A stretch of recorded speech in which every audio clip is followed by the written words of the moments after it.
Selamat pagi dan shalom saudara-saudara yang dikasihi Tuhan Yesus. Selamat berjumpa pada awal minggu yang baru ini. Dan saya berharap bahwa saudara-saudara ada dalam penyertaan, pimpinan, dan berkat Tuhan.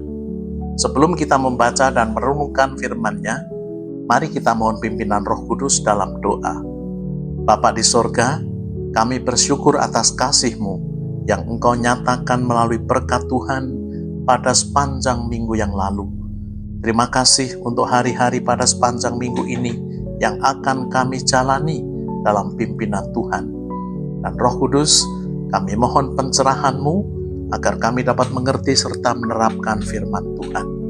Demi nama Putra-Mu, Yesus. Amin.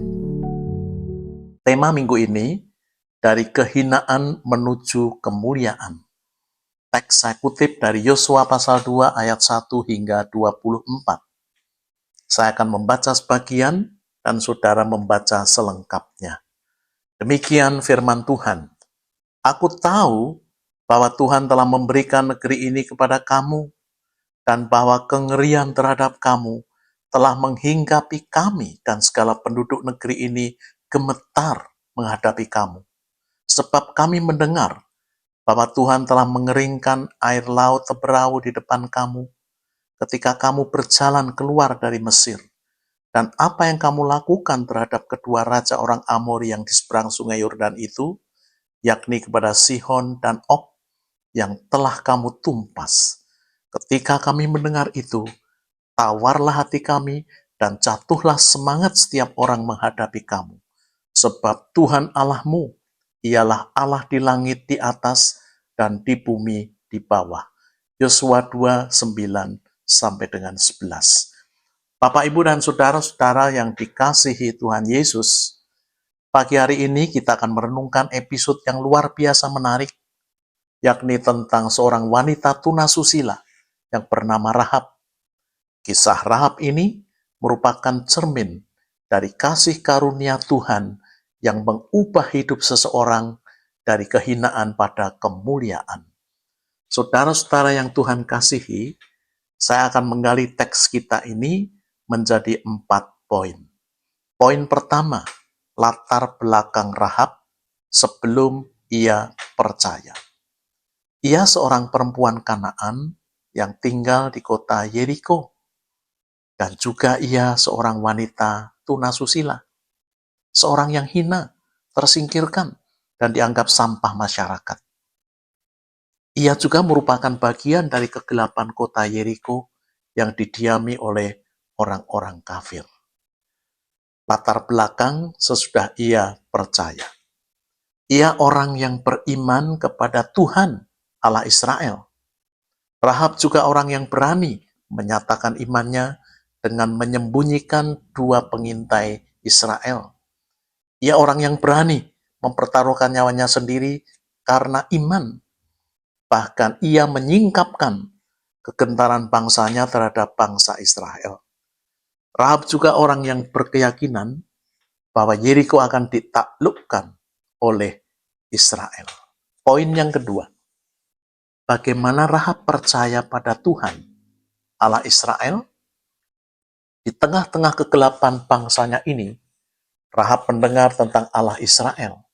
Dia mendengar bagaimana Allah telah membelah laut dan memimpin Israel keluar dari Mesir dan menenggelamkan Fir'aun beserta para prajuritnya di laut Teberau.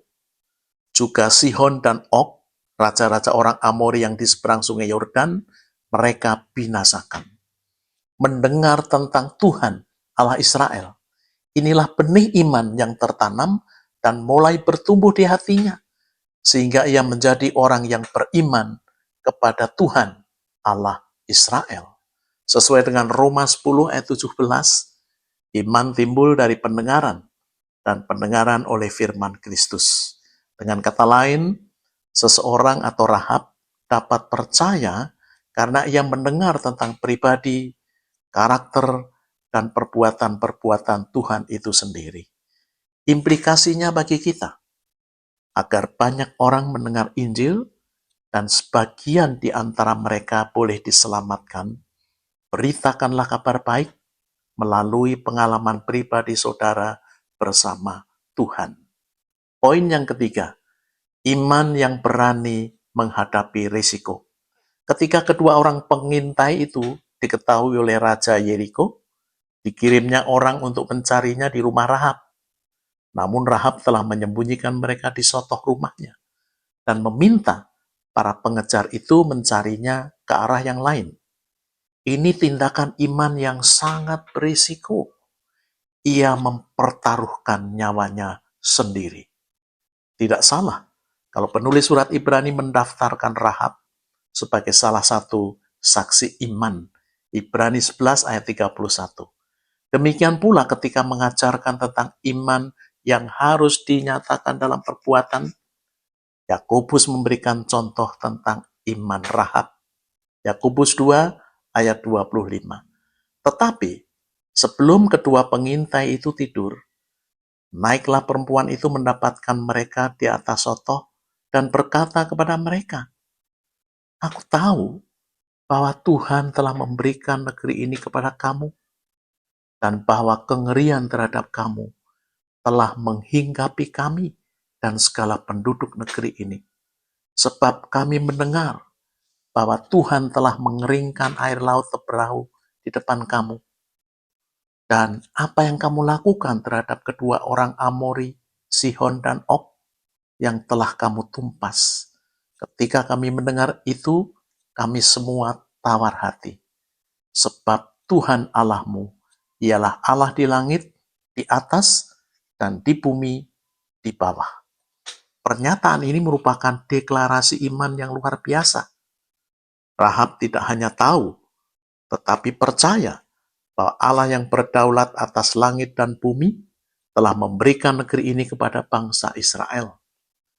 Oleh karena itu ia memohon agar ia dan keluarganya tidak dibunuh saat mereka menaklukkan Yeriko. Kedua pengintai itu minta agar Rahab mengikatkan tali yang berwarna kirmisi itu di jendela sebagai penanda bagi orang-orang Israel. Poin yang keempat, jatuhnya Yeriko. Ketika tembok Yeriko runtuh dan kotanya diduduki Israel, hanya rumah Rahab dan keluarganya yang selamat. Ini merupakan bukti dari kesetiaan Allah pada janjinya dan upah atas iman Rahab kepadanya. Lebih dari itu, Rahab dan keluarganya menjadi bagian dari bangsa Israel. Kemudian ia menikah dengan Salmon yang menurunkan Daud, dan akhirnya Juru Selamat kita, Yesus Kristus. Kasih karunia Tuhan mengubah kehinaan menuju pada kemuliaan dari seorang tunasusila menjadi bagian nenek moyang Juru Selamat kita. Saudara-saudara yang Tuhan kasihi, suatu hari ada dua orang gadis datang ke rumah. Yang satu saya kenal, yang lain tidak. Biasanya orang-orang yang datang ke rumah minta nasihat dan doa. "Apa yang kami dapat bantu?" tanya saya. Gadis yang tidak kenal kami itu mulai cerita bahwa sejak kecil ia diperlakukan layaknya seorang anak laki-laki. Karena ayahnya menginginkan anak pertamanya laki-laki. Jadi mulai dari pakaian, mainan, dan bahkan kadang dia dihajar seperti anak laki-laki. Sehingga ia tumbuh sebagai gadis tomboy. Kawan-kawan SMA saya mayoritas laki-laki, Pak Pendeta, sehingga suatu hari mereka melecehkan saya. Saya stres, depresi, tidak mau ke sekolah lagi. Rasanya ingin bunuh diri. Ucapnya terisak, menuturkan kisah kelamnya. Sementara ia bercerita, kami terkejut karena suaranya berubah menjadi suara pria. Inilah Pak Pendeta, alasan saya datang kemari, yakni untuk minta tolong didoakan karena saya memiliki dua suara, keluhnya. Singkat cerita, ia pergi ke kota lain jauh dari orang tuanya. Tidak beroleh pekerjaan dan kehabisan uang. Akhirnya ia terjerumus ke dunia malam. Ia berhenti sejenak dan mengusap air matanya. Suatu hari ia merenung dan teringat cerita neneknya yang Kristen tentang kehidupan Yesus. Dan siang itu Tuhan jamah hatinya dan ia menangis histeris di kamarnya dan meminta ampun kepada Tuhan.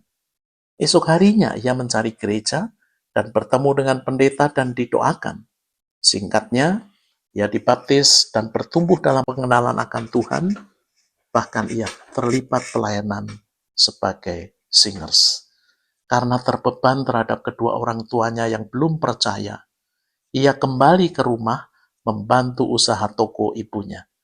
Dan ia aktif kembali melayani sebagai singers di gereja lain. Dan kemudian bergabung dengan suatu pelayanan khusus bagi anak-anak muda jalanan. Usai bercerita, ia memohon, "Pak Pendeta, tolong saya didoakan agar suara laki-laki itu pergi," pintanya dengan sungguh-sungguh. Sementara saya berdoa dan mengusir roh-roh jahatnya, ia dirasuk setan dan menggelepar-gelepar di lantai. Setelah setan-setan itu pergi, ia sadar dan duduk kembali dengan muka yang gembira. Dan mereka pamit pulang. 3 hari kemudian ia menelepon saya. Katanya, "Pak Pendeta, suara pria itu benar-benar telah pergi. Puji Tuhan," serunya dengan penuh sukacita. Saudara-saudara yang dikasihi Tuhan, ada beberapa hal yang dapat kita petik. Yang pertama, pentingnya memberitakan Injil, terutama melalui pengalaman pribadi saudara bersama Tuhan. Yang kedua, iman harus diwujudkan dalam tindakan. Yang ketiga, iman berarti berani menghadapi risiko. Dan yang terakhir, keempat, iman akan menghasilkan upah. Amin. Mari kita berdoa. Bapak, terima kasih untuk firman yang telah kami terima melalui renungan ini. Berkati agar kami mampu menerapkannya pada hari-hari di sepanjang minggu ini. Kami juga berdoa bagi mereka yang terikat oleh roh-roh jahat. Bebaskan mereka ya Tuhan, dalam nama Yesus. Amin. Saudara-saudara yang Tuhan kasihi, kini terimalah berkat yang daripadanya. Tuhan memberkati saudara dan melindungi saudara. Tuhan menyinari saudara dengan wajah-Nya dan memberi saudara kasih karunia. Tuhan menghadapkan wajah-Nya kepada saudara dan memberi saudara damai sejahtera. Amin.